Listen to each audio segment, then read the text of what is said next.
So,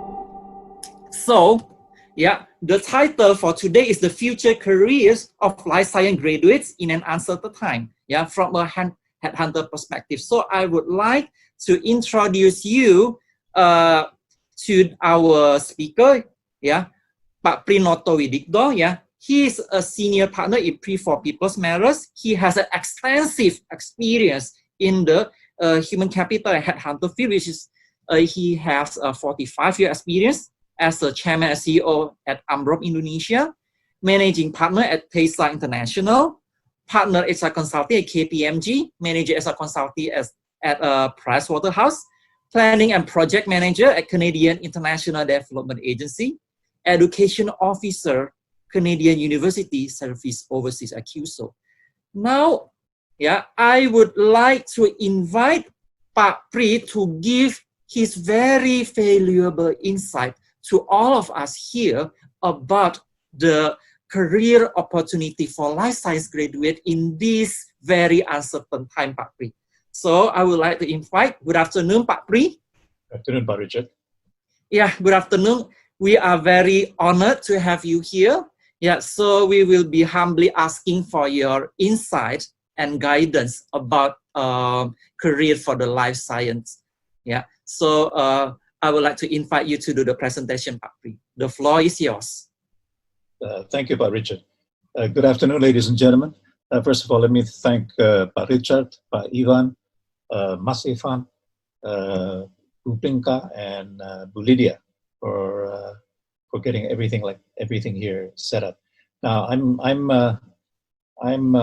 still a newbie on this webinar thing, so please have some patience while I try to get my slide presentation, my presentation deck. Just give me a second here.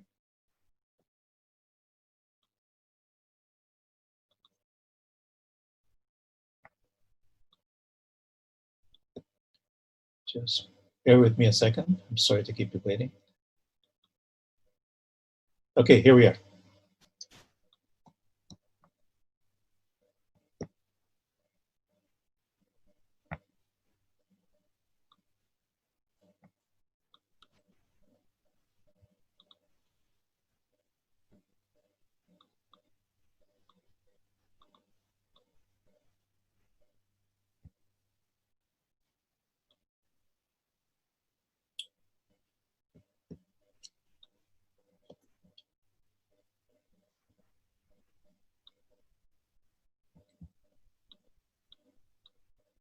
Okay, sorry about that.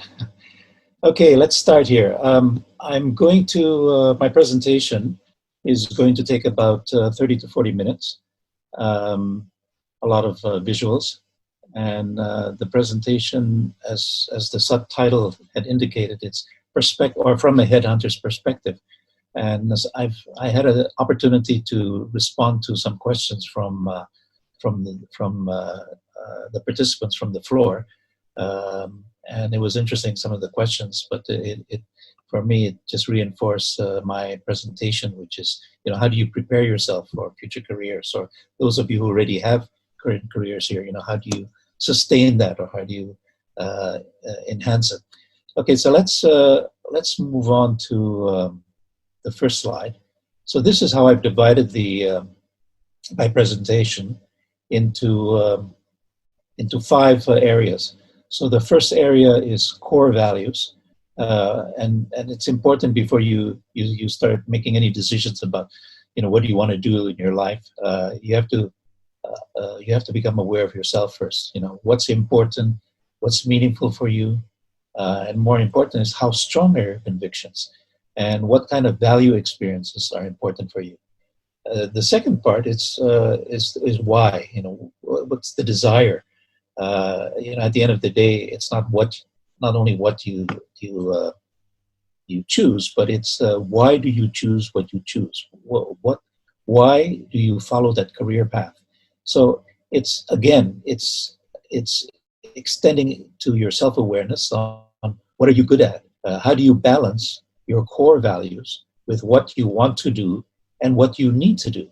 I mentioned this, I underline this want and need, because what you may want uh, may not be in line with what you need to do, either from a security point of view. I had two questions already asked to me about how secure is my future in life sciences. Which what is the security of a bachelor's and master's degree in life sciences, or in any degree, in any industry for that matter. There is no security. There's no certainty in life. The only certainty in life is what is it now? Are your values. Knowledge, and this is where I share the research that I've done and some of my observations on the market demand for life sciences. What are salaries like in life sciences? I even included some, just from a comparative point of view, some salaries from the banking and financial sector, where I've been working for the last 7 years with CIMB Niaga. Of course, once you have this, what are your actions? And here, I basically only provided 3 options. One, after you get your bachelor's degree or master's degree, but let's say bachelor's degree, I'm assuming, you go straight to work. Or do you go on to graduate study, as it was suggested by Dr. Richard? Or a third one is I've had successful candidates who are now in very senior positions, who have decided after graduation to travel. And the purpose of the travel was to experience new cultures, to meet diversity of people, or even to volunteer in a social development project. The people I've met, maybe about half a dozen who've taken this route. I'm not encouraging you to do this. I'm just offering this as an option. They ended up changing their whole mindset, their whole perspective on life. And then the reinforcement or the takeaways is basically 3 things here. Knowing and embracing your core values with integrity. Integrity in the sense of you really believe in what you say you are. If family, for example, is important for you, do you really practice that? Or you just say it because everybody expects you to say it? And you have to have the courage to the conviction, to apply that integrity. This one is because at the end of the day, it's values drive behavior. Values drive behavior. The second part is listening to your heart, because listening to your heart, because at the end of the day, you have to be at peace with what your heart says, and this is not just related to your personal life.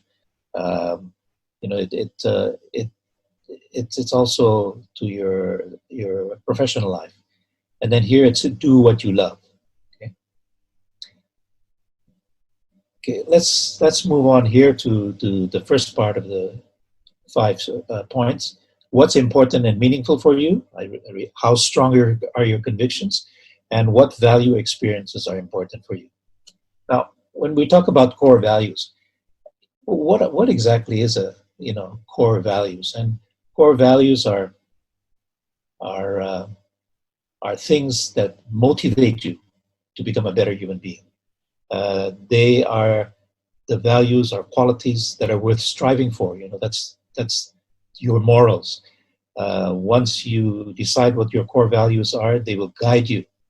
These will guide you in how you act in life, and your actions, are also related to this core values, because, as I said earlier, values drive behavior. And importance, what is most important to us, can be related to our values. Now, this is an exercise I'd like you to just step back, and you don't have to tell me, because this is a webinar, but to tell yourself. And because this is so small, and because of the time limit, I've chosen from this list. Oops, so sensitive. I've chosen from this list 10 values which I want you to think about. And you don't have to choose all of them unless they all appeal to you. But I've chosen three here. You know, for me, three important values are family, integrity, and meaning. And the three for me, and this is divided into very important, important, somewhat important, not very important, or not at all important. And for me, these three are very important. And, you know, that's why I chose them. So any decisions in my life are related to my time, my attention to my family, how honest and how much conviction I have to that. And it has to be meaningful. It harus berarti. Kalau tidak berarti, percuma. You know, and you're just spinning your wheels. I had in over the years, I've had senior people, you know, maybe they're reaching 52, 53, and they suddenly come up to me and then they tell me, Pak Pri, I've been finance director for a long time, but I hate this job.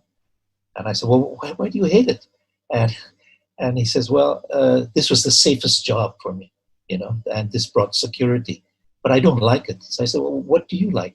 He said, well, actually, I really get a lot of joy from marketing, from advertising, you know, because it touches on the creative part of my character.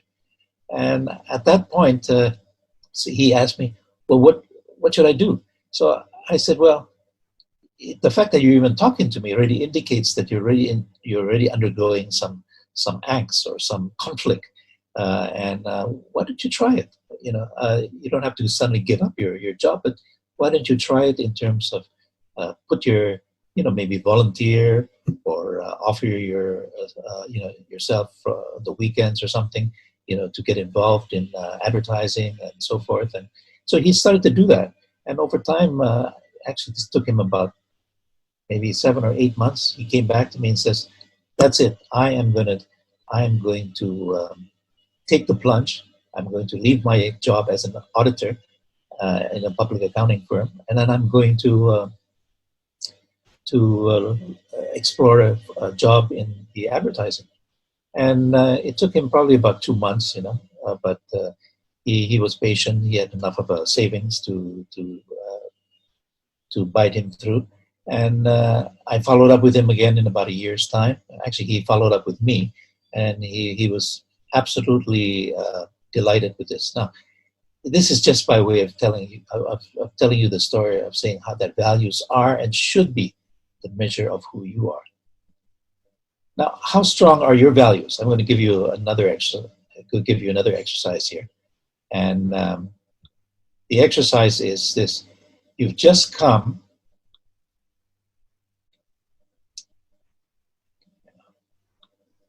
Okay, you've just come from a secret meeting of the board of directors. Now, I've noticed that I think from what I gathered from the polling earlier on, that there's about 11 to 15% of the participants here today who are in very senior positions. So those of you in senior positions know that if you're on a board of directors, you have to pay due diligence to corporate governance. That's a good corporate governance, you know, which is a fancy term for compliance. So you have to you have to follow the rules, and if it's hang on. You have to follow the rules, and the purpose of that is to make sure that the company is run according to good corporate governance. Now, you have a close friend who will be ruined unless you can get out of the market before the decision becomes known. Now, 3, you happen to be having dinner at your friend's home this evening. So if one of your key values is friendship, another value for you is compliance, or is professionalism, you know, as a board of director, you're going to have a value conflict. Yeah, because the question you'll be asking is, what right does your friend have to expect you to alert her?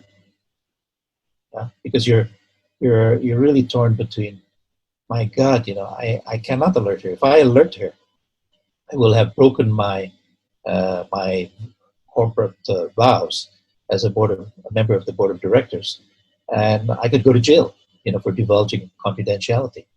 But if I'm fully compliant and follow good corporate governance, she could go bankrupt. So what do you do now? So I give you three considerations. One, she has a definite right as a friend to expect you to alert her. She has some right as a friend to expect you to alert her. And she has no right as a friend to expect you to alert her. I mean, just out of curiosity, if you would be so kind, why don't you put on the chat box which would be your answer to this? She has a definite right. She has some right. She has no right. Now, the other question is, would you tip your friend off? Would you tell your friend? And you have to consider your good governance obligations as a corporate director. Consider that friendship is a core value for you. So why don't I give you, let's say 15 seconds for those of you, if you could be kind enough to put yes or no. Would you tip your friend off? Yes. Or no, you would not tip your friend off. Now, this is not to say that if you choose one or the other, you're right or wrong, but this is just for you to reflect back on how strong is your values, and I've met people, and it's interesting in terms of a nationality. I was teaching a class in University of Melbourne some time ago, and there were 17 nationalities, and the nationalities who were from Scandinavian countries, they immediately says, no, I would not tip. For them, compliance was key. And then even when I said, well, what about if it's your mother? And they still says, no, I'm afraid that, I don't want to go to jail. The Asians, on the other hand, in the class, it was interesting. They said that, wow, this is a tough one, because both are important. The Americans said they would tend to go a little bit more to yes, they would tip them off, but they would tip them off in an indirect way. The Asians were also tending to do that. So I'm just going to check now on, I can't access this, so I'll have to just take, but if you can, then I can look at that a little bit later to see how you responded to that, okay? This is experiences, because sometimes it's, especially if you're still younger, because your values change over time, because you're still trying to figure out what exactly is meaningful for me. So this is, what are the value experiences that you have? So here there's, I don't know, maybe 20 odd things, and I've chosen here basically just 7. So are you a person who values structuring your work? Are you an organized person? Are you a type of person who demonstrates expertise in an area? Are you a person who creates and develops new things or ideas? Are you a creative person? You like to do research and then you come up with some ideas. Are you a person, as Dr. Iwan had said earlier, a person who wants to make a difference? Because life sciences, to a large measure, is about to what extent you want to make a difference, to what extent do you want to change the world. Are you a more people-oriented person? You more in terms of you like to have experiences where you can influence others, or where you can mentor other people? Or are you very security-oriented, and you would like to be in experiences where you can afford a very comfortable lifestyle? So that probably means that you would have to be in a management track where your salaries would be higher than if you took on a technical orientation. So just take 5 seconds to basically choose from, at least here, where what, let's say, what three things are important for you, if there are any three things here. Just to share with you what I'm doing, what's important for me, it's right here. Make a difference, influence others, and mentor other people. And those are the kinds of experiences that I value. So that's why for when Dr.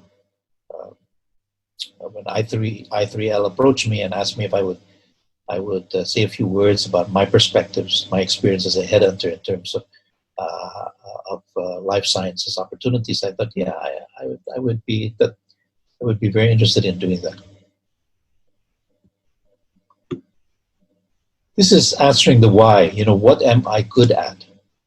One of the questions that I saw earlier was, I like research, and I started in life sciences, but then I went into generic consulting, and I'd like to get back into it. You know, so what it shows me is that he has a portable skill, the person who asked that question. You know, which is that he's a good researcher, and over time he came to realize that what was meaningful for him was to be able to make a difference, perhaps, or to contribute to developing research in the life sciences in order to make a difference and change the world.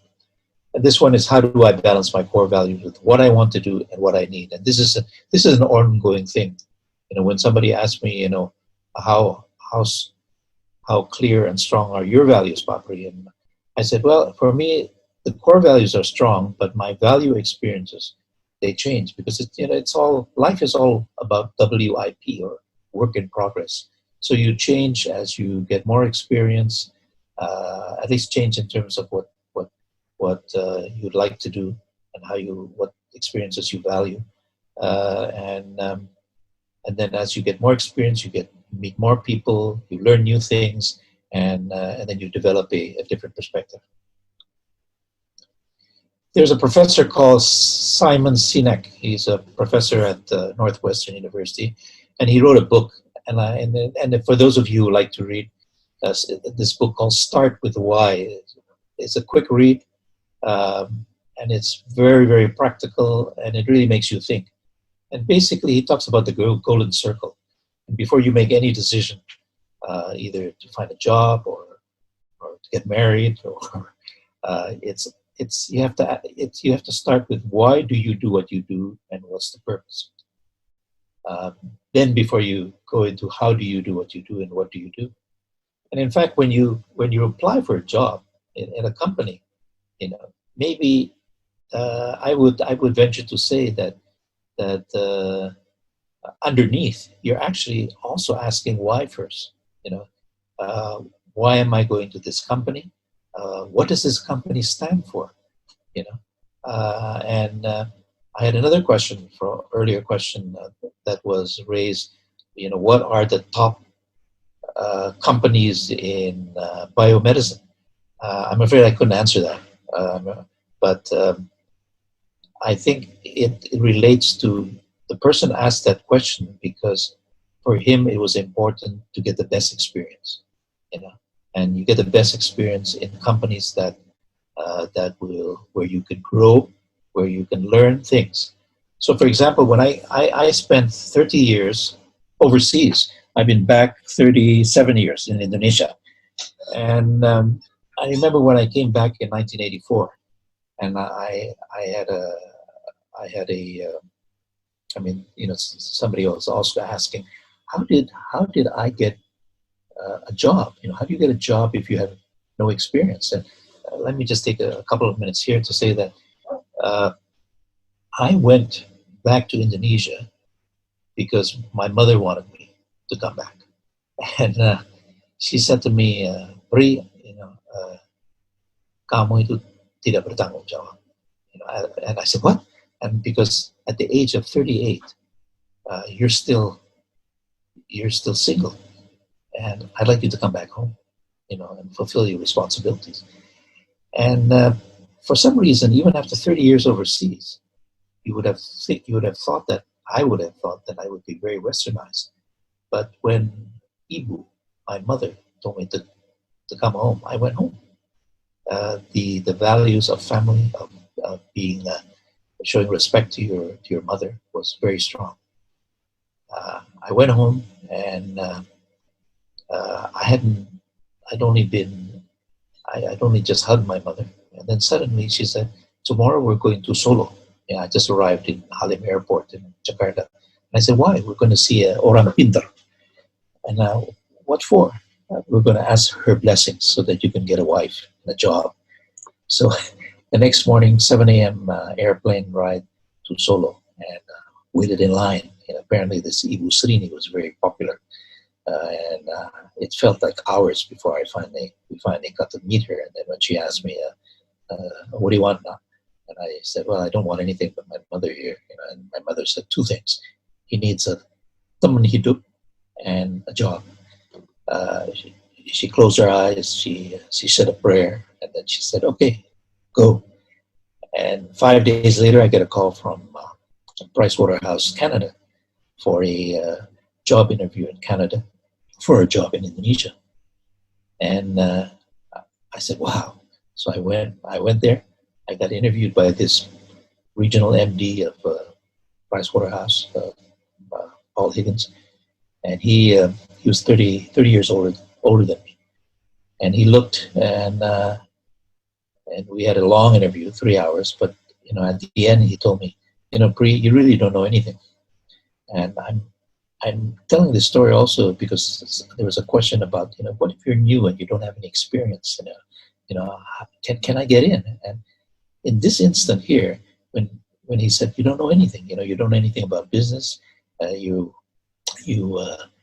um, don't know anything about consulting," and because I had my experience before this was 12 years working as a public servant for the Canadian International Development Agency, as well as I did some NGO work. And then I was ready to cry, as this big 38-year-old guy. He looked at me, and then he put his hand on my shoulder, and he said, "But I like you, but I like you." And then I said, "What? Why do you like me?" And because you ask good questions and you're observant. So when I walked in, I was observant about the office. I noticed that he had plants that he had around, which indicated that he likes nature. He had pictures of his family, so he's a family man. He even had a baseball and with an autograph on it, and so I commented on all these things. So he said, "Okay, I'm going to hire you. I'm going to recommend that you get hired at Pricewaterhouse, but you're going to take a 1 year in Pricewaterhouse University. So it's a corporate university where you learn things. And in 1 year, I'm going to check you out. And if you don't pass, you will have truly disappointed me. But I believe in you," he said. So with that kind of a thing, I went back, and I started work, and ended up staying 4.5 years in Pricewaterhouse. Now, as far as the teman hidup goes, I met Yanti, my wife, and following the philosophy of Fast and Furious movies, with Vin Diesel, we did a Fast and Furious, and after 1 month, I proposed to her, and after a month and a half, palamar, and 3 months we got married, and now 36 years later, we have one daughter who's working in New York as an architect, following her mother's footsteps. But what I'm saying by all that is that a lot of things that drove me there was also, again, my core values. Now, what are you good at? And this is good at in terms of either what you know, because there was also a question about, what if I don't have any experience? But you may have experience in non-curricular, extracurricular activities when you were in university, at managing. You may be a person who plans well, and he's a good goal setter. You may be good at budgeting, so friends are always going to you to borrow money, because you never seem to be without money, because you save well, you spend frugally, you spend carefully, or maybe you're a person who's an observant person. You like to observe, you investigate, synthesize, like that person who asked me the question about research. Where can I research? And in fact, there was a question about, do you think I can also research in non-pure health companies or pure life sciences companies? And I said yes. So for example, if you check out Deloitte and PwC, PricewaterhouseCoopers, they have invested a lot in research in the life sciences. So that's the big. And PricewaterhouseCoopers, I understand, also like I3L, has a strategic alliances with a number of pharmaceutical companies. Do you conceive or develop new ideas? Are you creative and imaginative? And one of the things that if you don't have experience in particular, or even if you do have experience, especially zaman sekarang in uncertain situations, it's about being creative and imaginative, and to come up with ideas and ways of addressing this. In CIMB Niaga, where 65% of the 13,000 employees in Indonesia are millennials. And millennials, as you know, are people in their mid-30s and below. And what the human resources people in CIMB Niaga have done in order to retain them, in order to keep them interested, is they rotate them. So they rotate them in, let's say, start with credit finance here, and then after that they move to treasury, after maybe 9 months, 1 year, depending on how lincah that person is, and then move on even to human resources.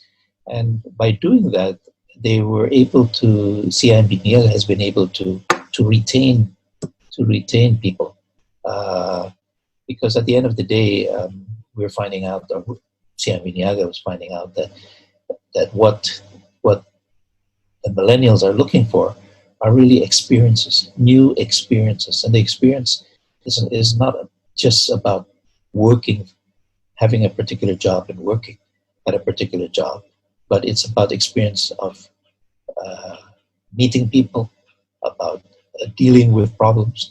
And in fact, what's often done is the senior management, as Pak Tigor, the CEO, and his colleagues, even have capitalized by forming teams of millennials, give them a problem and look at it from a different angle, to be creative and manage it and develop new ideas. And they have contributed a lot, to developing the strength of CIMB and the growth of CIMB. How do I balance my core values with what I want to do and what I need to do? Yeah. And then when I say what you want to do, is it what you want to do, or is it what you think society wants you to do, or what you think your parents want you to do, or what you think other people expect you to do? Yeah. And this is a difficult task, because it gets back to, you have to be clear. And if it's still difficult for you, then it's because it's not clear on your what's important. And balance really comes down to not an issue of time, but an issue of choice. So it's about living your values. So aligning your behavior, your choice and actions is what you believe are important for you. Constantly reassessing your life, constantly reassessing your challenges, and most important is the consequences of your choice. And sometimes we get into what's called a comfort zone. The salary is good, we seem secure, we've managed to buy your wife a kompor, a kulkas, a car for the family. The house is you managed to get a loan, and you're sailing along. But you have to step back from time to time and reassess your life, your challenges, and the consequences of that. and then determine where you are. You have to define where you want to go and then put into place the tools. What is the market demand? Now, this is where we get into some information then. What is the market demand for careers in life sciences? What are salaries like in life sciences? As a scientist, as a manager? Well, as a scientist, depending on how big the company is, you would normally make less than a manager. One of the things when I was working at KPMG was, do you want to be a manager, or do you have technical skills? And we had people who didn't want to be a manager, but they wanted to make money that was comparable, salaries comparable to a manager. So at that time, when I was at KPMG, this is a public accounting and management consulting firm. They had a policy where you could follow what's called the pure consulting track if you didn't want to manage people, and basically you're doing research, you're developing, you're being a good auditor, but you're not the manager. But depending on to what extent you've met your KPIs, your key performance indicators, your salary would be comparable to a manager. Now, in the life sciences, I have to tell you, I don't know. It depends on the company, but I would venture to surmise that the bigger the company, and if you're a scientist who contributes, makes a valuable contribution to the growth of the company, I would venture to say that your salary would be comparable to a manager. Because don't be a manager only because the money is good, but be a manager because you like working with people, you like influencing people, you like managing a company to meet its business growth. This is by Deloitte, and Deloitte is a public accounting management consulting firm, but they also have a life sciences track, so to speak, on research. And it talks about that with all this disruption, you will get exponential change. And if you look at the rapid changes, one is technology development, and the other one is the human factor. To what extent, and this one, when I was at CIMB Niaga, this was very important because at the end of the day, it's all about people. And even if you have technological, high technology, it's the people behind the technology. And then these are the areas, and it's hard to read, I'm sorry, but, like biochemical, biomedical engineering, artificial change, neurotechnology, and so forth. This is, and you have to keep up. To what extent can you do that? Yeah. 10 top pharmaceutical companies. The latest figures I could get was 2019. And as it happens, Pfizer, Roche, J&J, Merck, they were clients of mine, and Johnson & Johnson as well. And if you say who are the best, it depends on how you define it, and you have to do some exploring in that regard. If revenues is an indicator of growth and of also great development, then these would probably be targets for you, the top 3 here, or even here, the top 10 for that matter.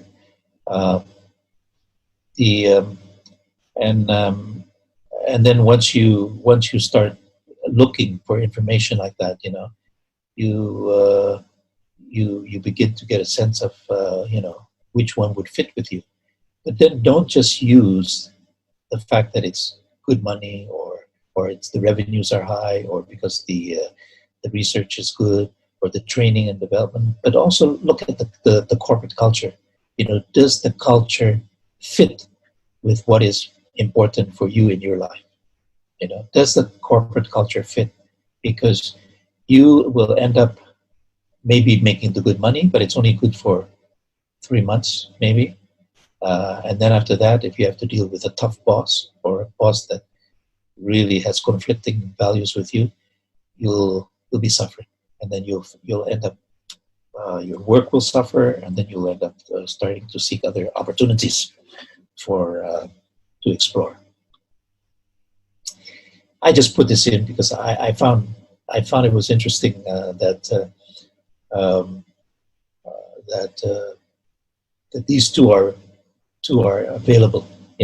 So anybody who's in a more senior position, there's a hospital director available. I took this from Michael Page, by the way. So if you check their website, I'm sure that they have this. And then this quality assurance head, medical devices. So two different kinds of opportunities, but the opportunities are there.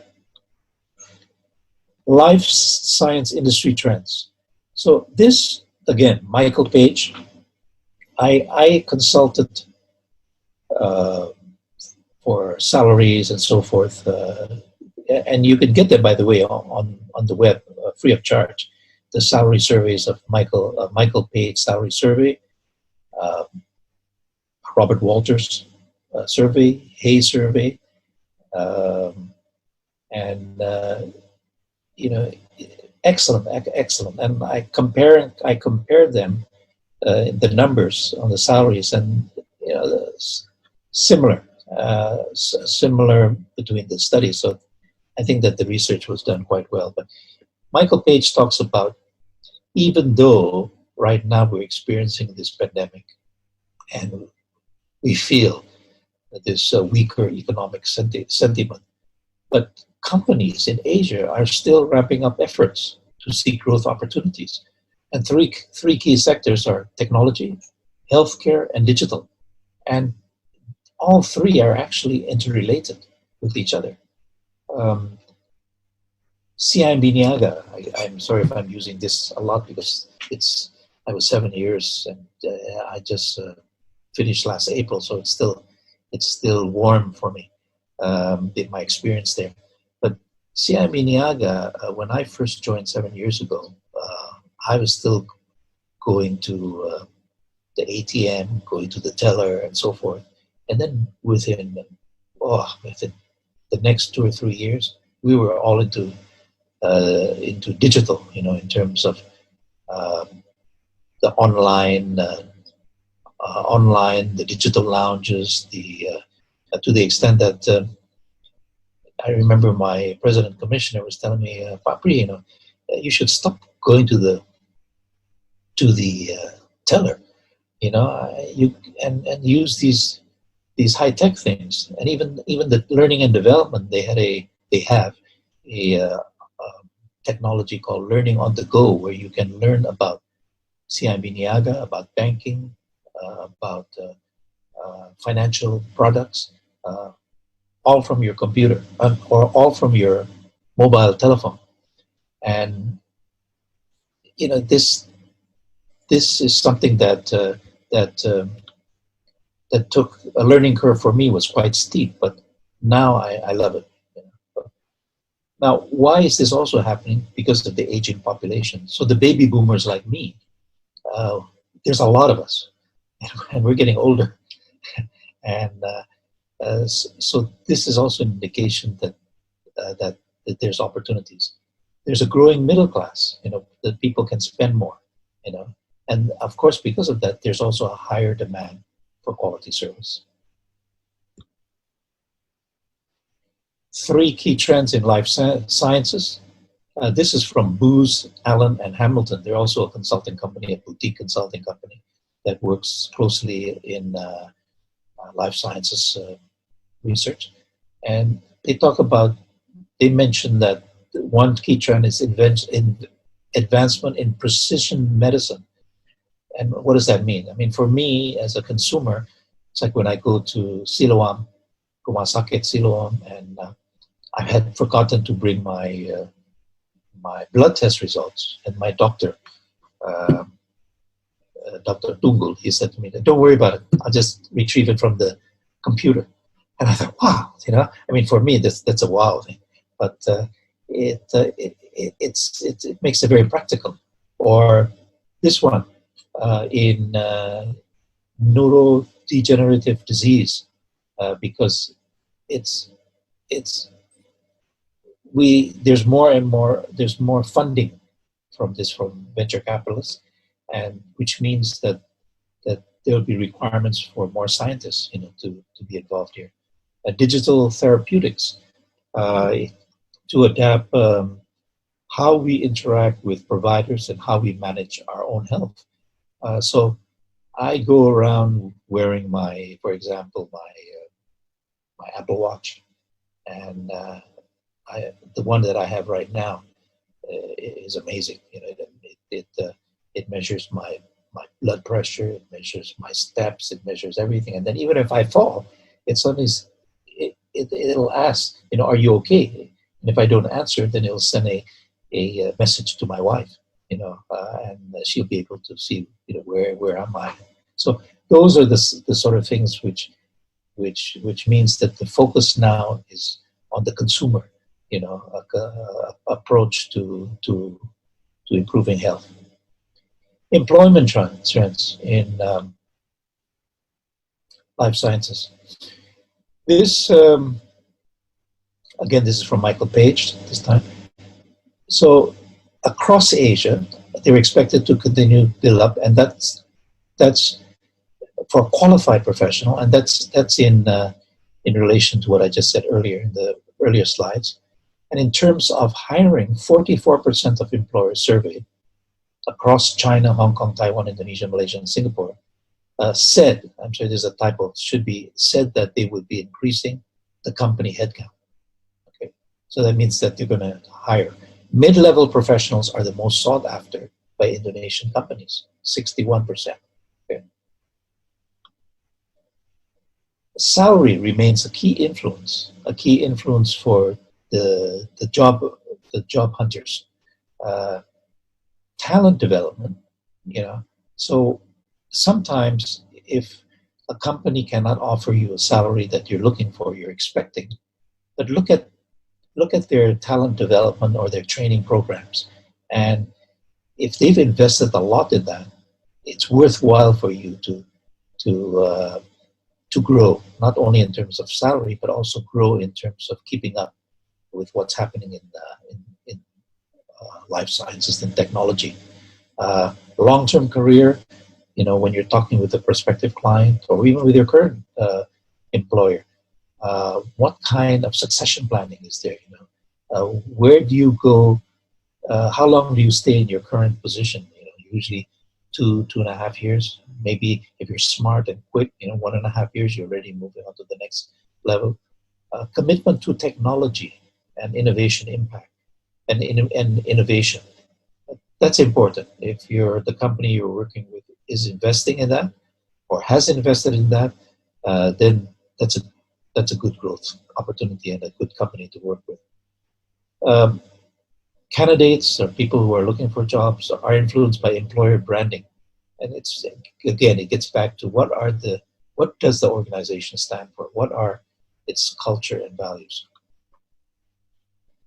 This was from the Hay Salary Survey Asia 2020, and here are some of the highlights. 35% of employers, this is the employer section, this is the employees category, they're going to increase their salaries by above 3%, but less than 6%. 43% predict that permanent staff levels will increase. 61% are restructuring their department to keep up with changing business needs, and that's especially now, with the pandemic and working from home. 56% say the most sought after skills are hard skills. I would debate with Hay on this. I think that the soft skills are just as comparable as the hard skills. And I'll talk a little bit later about what these soft skills are.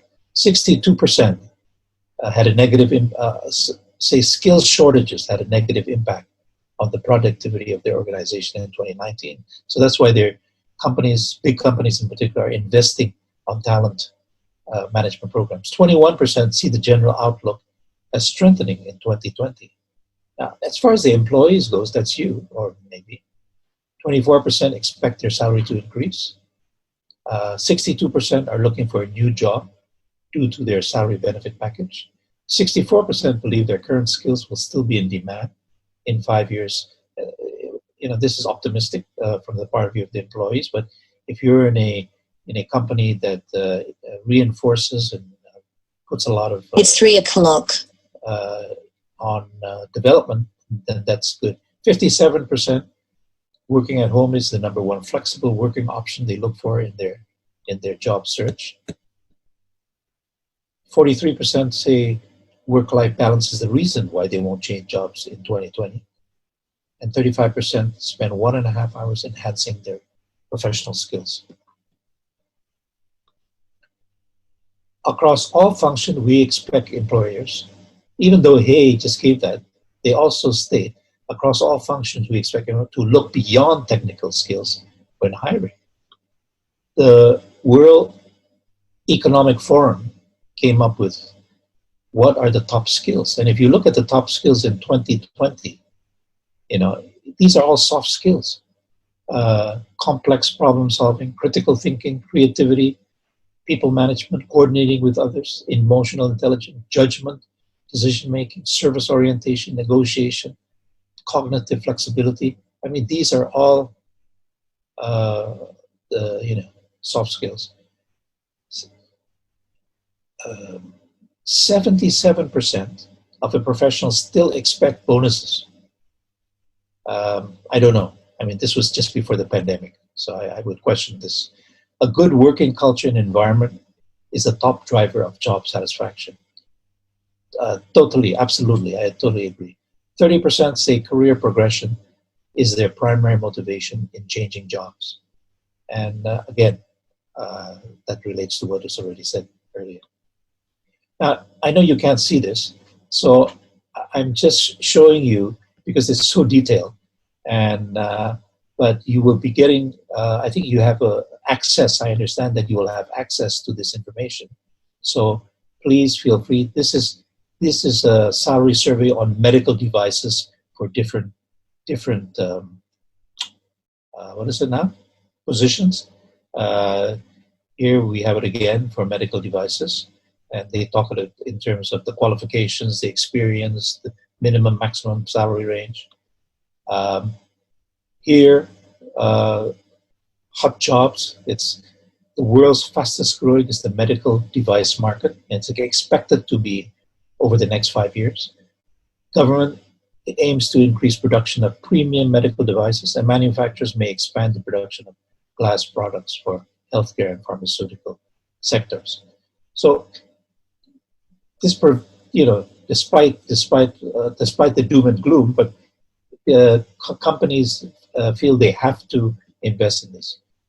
This is on hospital and healthcare, and again, because of our time constraint, I thought I would just provide you with the access to this, so you can look at that later in your own.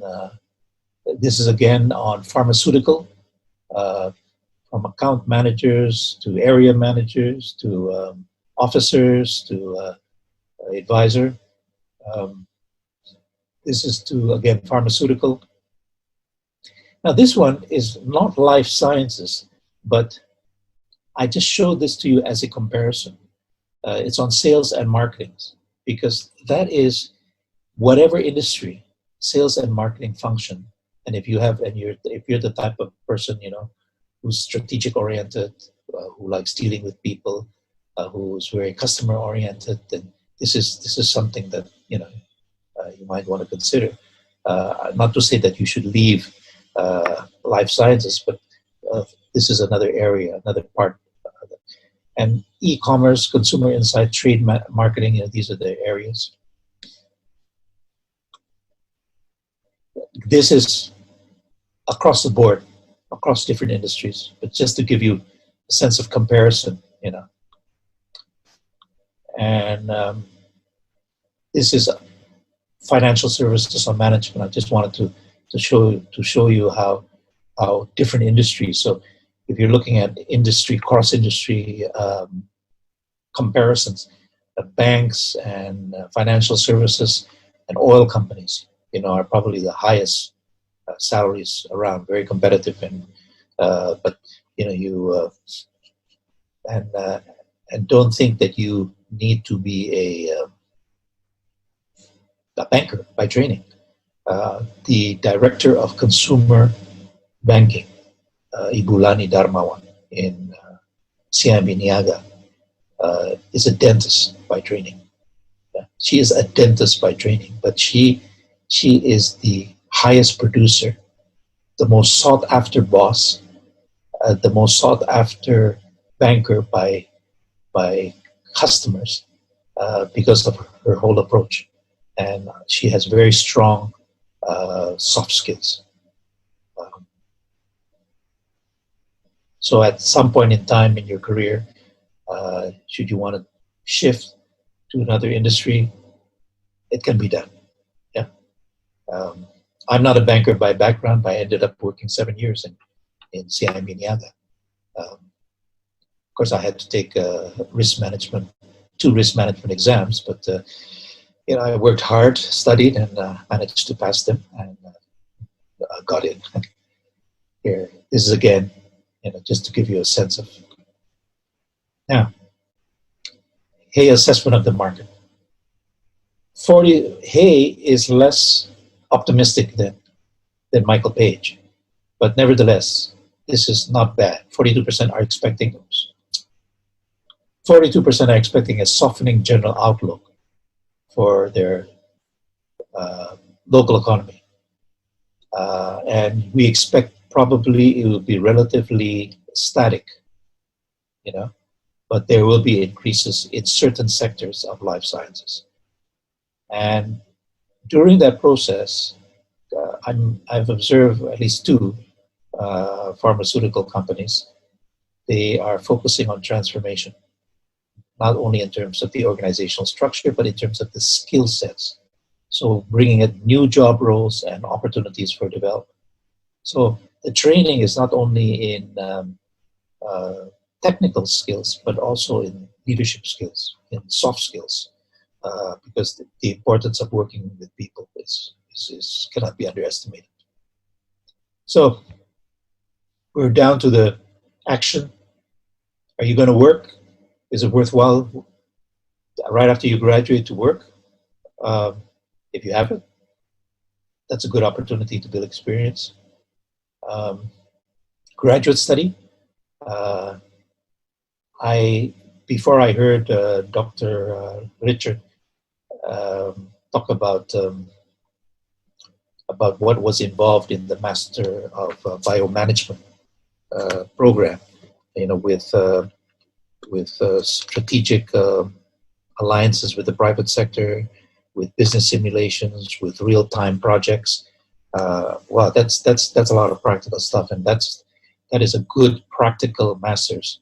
You know, before I heard that, I would have recommended that after you graduate, maybe take a year off at least, just to or if you can work a couple of years before you do your master's.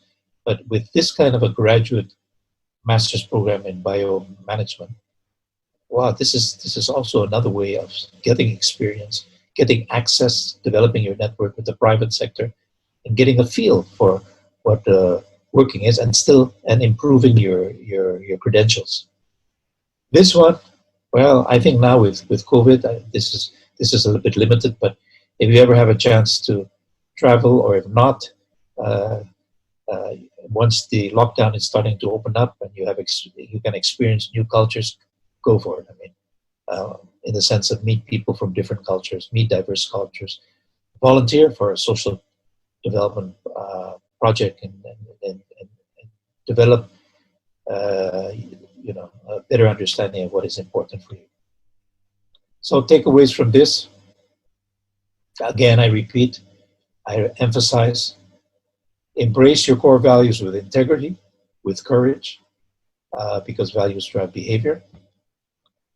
Um, Listen to your heart. You know, at the end of the day, you got to step back and listen to your heart.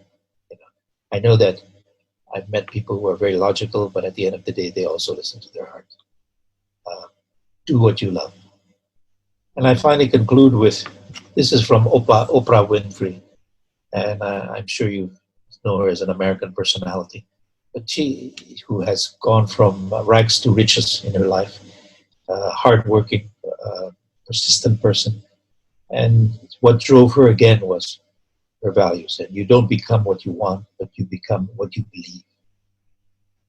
So we're getting on to questions and answers, but before we get to questions and answers, and I pass the floor to Ibu Pinka, I would just like to show, sorry, thank you. Thank you very much, ladies and gentlemen, for listening. And I'd just like you to do a little bit of information. I've been asked to provide to show this. So for further information on internship opportunity for MBM students, and listen, if you have a chance for internship, even if it's only for the 1 month, but if you get it for 3 months, great opportunity. If you do well, you'll probably get a job offer. A scholarship from the company as well. So here, please send to Masivan. Okay. And I leave it, move on to questions and answer, and I pass the floor back to Ibu Pinga. Okay. Thank you very much, Pak Pri, for the extensively insightful information that you can provide to all of the participants over here. And I'm also learning from myself, yeah, because I mean, like, when you explain about these 5 steps, apparently, you know, what you are passionate about, what you believe about, yeah, is one of the key factors before you are finding all of those career and the opportunity. So I would say that this is a very valuable insight, especially for the undergraduates who wish to do this further. Now, this is now the question and answers. Now we have several questions available that we can see over here. So I would like to choose the ones that are more relevant to the current topic. For example, from the Jamie Darani.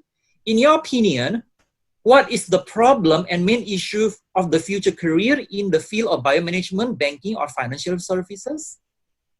So, Pak Pri, maybe you can see, like, you know, when people are exploring these biomanagement, banking, and financial services, do you foresee any challenge ahead? I mean, like, especially for these current times, uncertain times?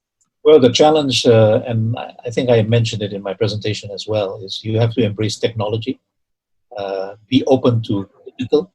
I mean, if a 73-year-old guy like me and feel very comfortable and excited by this new technology, I'm sure that the young millennials, well, I don't even have to say that because I know every millennial, Yes. you know, seems to be so well equipped with the digital knowledge.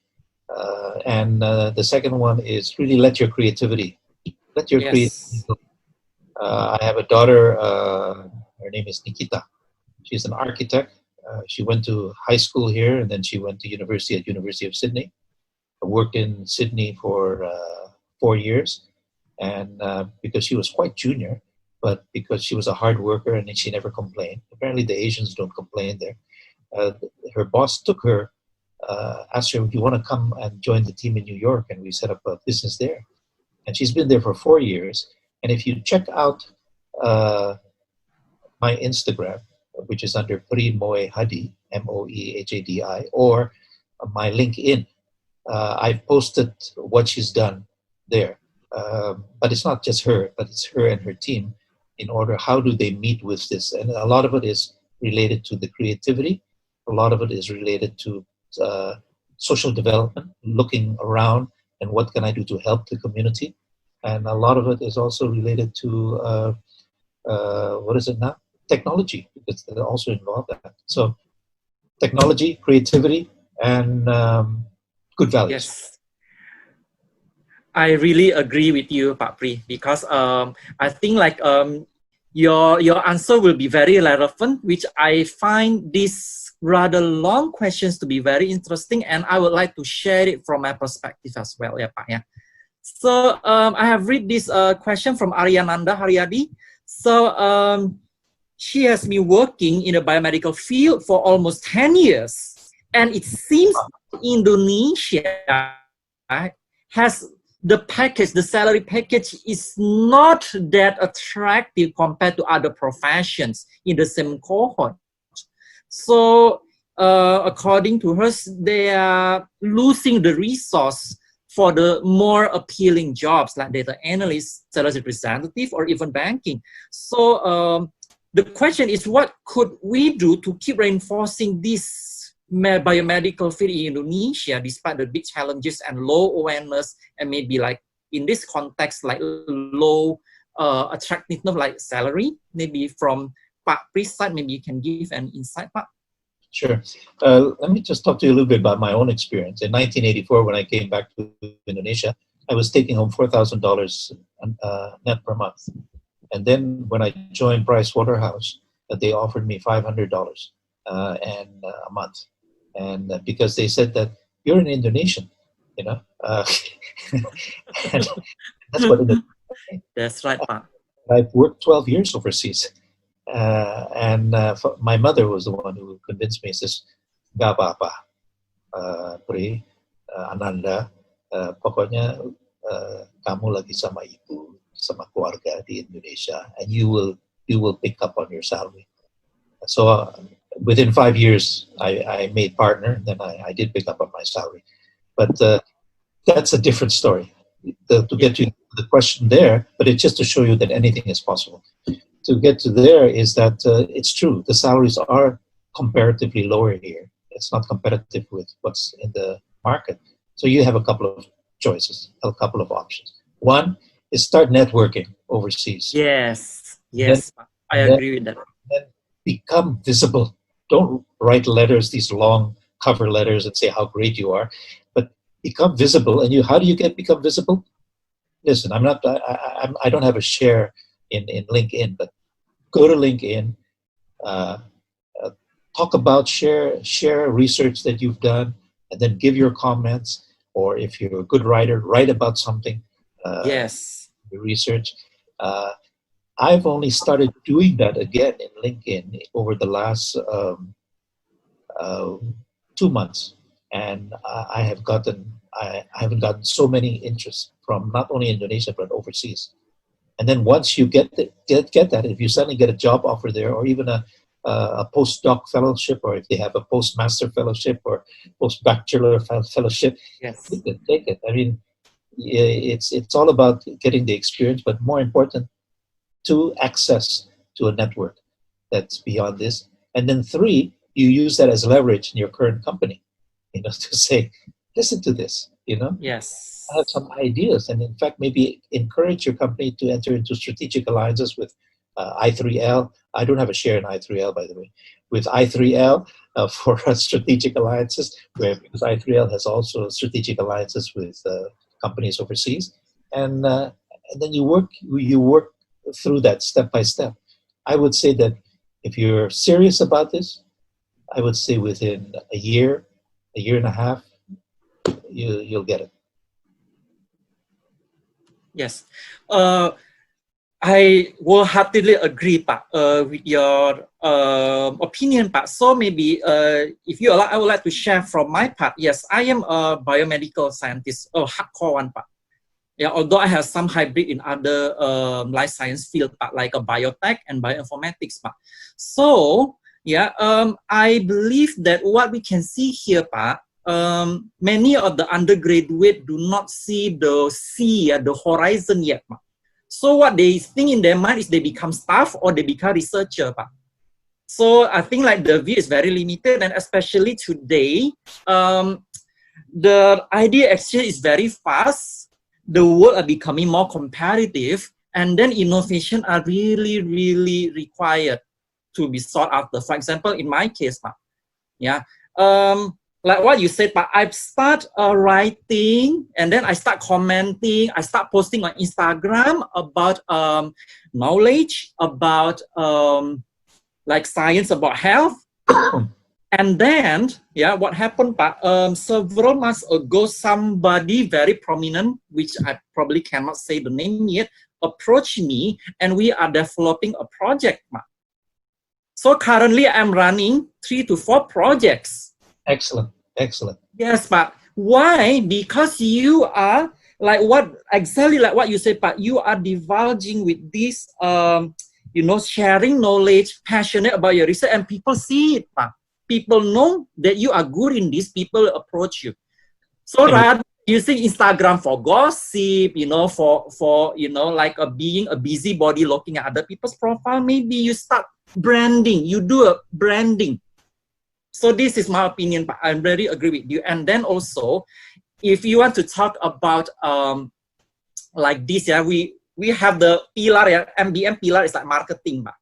Like for example, I have some friend who approached me, so maybe it's interesting also. Yeah, so they want to develop a product which reverse a graying hair. A lot of people have graying hair, apparently can be reversed. I don't mind gray hair, by the way. Yes. So for biomedicine, so there are 2 pathways. There are Wnt pathway and the endorphin receptor 2 pathway. So they learn about these 2 genes. They are involved in the hair graying. Then they approach me, and then I say, why can we look at this possibility and create products so it can do the hair reverse? So in here, of course, we cannot just become a hard scientist. We need to learn the market needs, and then also we need to learn the market size, which I think the market behavior also we need to study. Yeah, but maybe this is why many life science students and scientists are not really touching the areas. Then it ends up their opportunity is very limited. Yeah, so this is my sharing also in terms of the life science field. And something you didn't, if I may add to what you're saying, to reinforce what you're saying, is that it also reflects your values. That you do want to make a difference, that you do want to change the world, that you want to contribute, to the development of science. And I think people will go there first. They say, "Oh, I like this, Richard." Yes. But and then also I am intrigued. But you are mentioning that the mid-level professionals are the most sought after of the Indonesian companies in life science by 61%. But I thought it is scientists, but according to the statistic, they prefer the mid-level professional. But maybe you can explain more about this, Well, I thought for scientists, it's not just life sciences, but across the board. I see.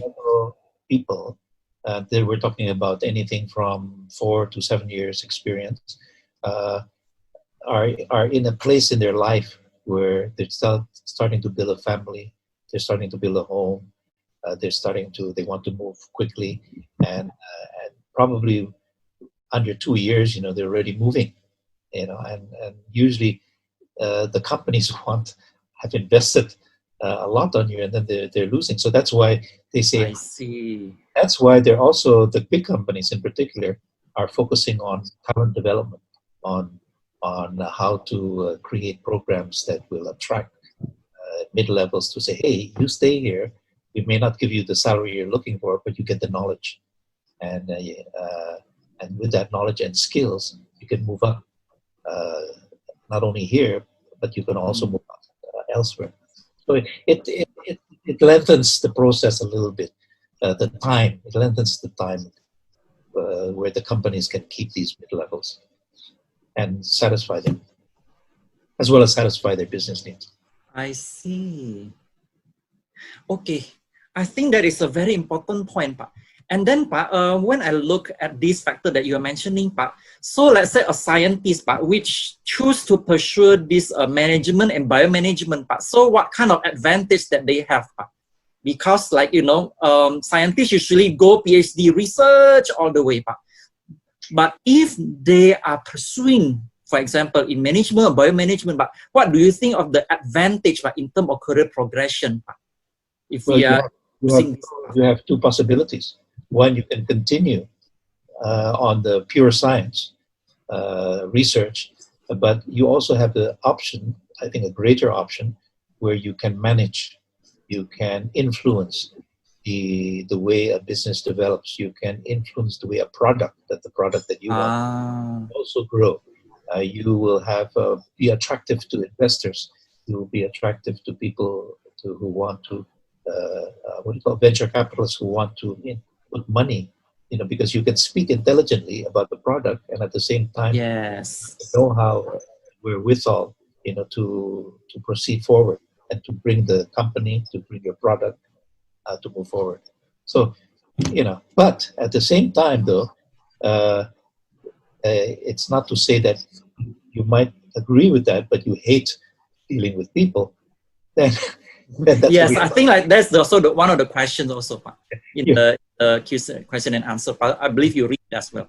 Yeah. So you have to accept that fact. Well, what do you want to be? You want to have the money and the headaches, but I hate people, or and you love what you do, and then if you're really good at what you're doing, who knows? You can your product could have spin-offs like you, which are you're working on biomedicine, and then then people like it, then they say, hey, let's work together and let's develop that product. Yes. And also, about this, I share like among of my, some of my projects other than the graying hair, I also like dealing with this probiotics, Probiotic is like Yakult, if you are mentioning this, managing people, we do a lot of due diligence, market research, and then consumer behavior, and etc. And then managing the R&D team, so that we develop the product, that is strong in the top brand and then acceptable by the community. I used to be very ideal, very scientific, 100% biomedicine, but many of those ideas are not implementable, and I have trouble because I do not have experience in, working in this different setting. So from that experience, like what you mentioned, I think that management, I am learning by street smart, I learned it at the hard way.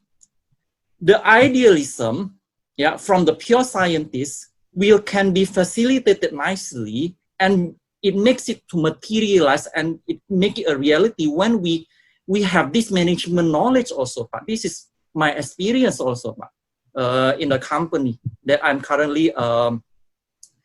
This is one of my partner in a company. So to say that biomedicine have a very difficult to find job, no. I have 4 projects because I keep posting and I keep telling how I'm passionate. I'm telling about science, like what you mentioned, so people knows. So for the participant here, I highly recommend you to rebrand yourself, show that you are capable, so people will approach you. Be visible. So be visible. Exactly what you say, it's not like you are arrogant, because sometimes Indonesia pamali, like Indonesia, aduh malu saya posting kayak gini, entar gue dianggap pamer. Actually not. You are sharing knowledge, and then you give insight for the people, and then when you get it, now the management will play in how you deal with people, feasibility study, business model, and then finance planning, and etc. So I learned this. I am pure scientist, I scratched my head a lot in the beginning, but now I am getting used to it already.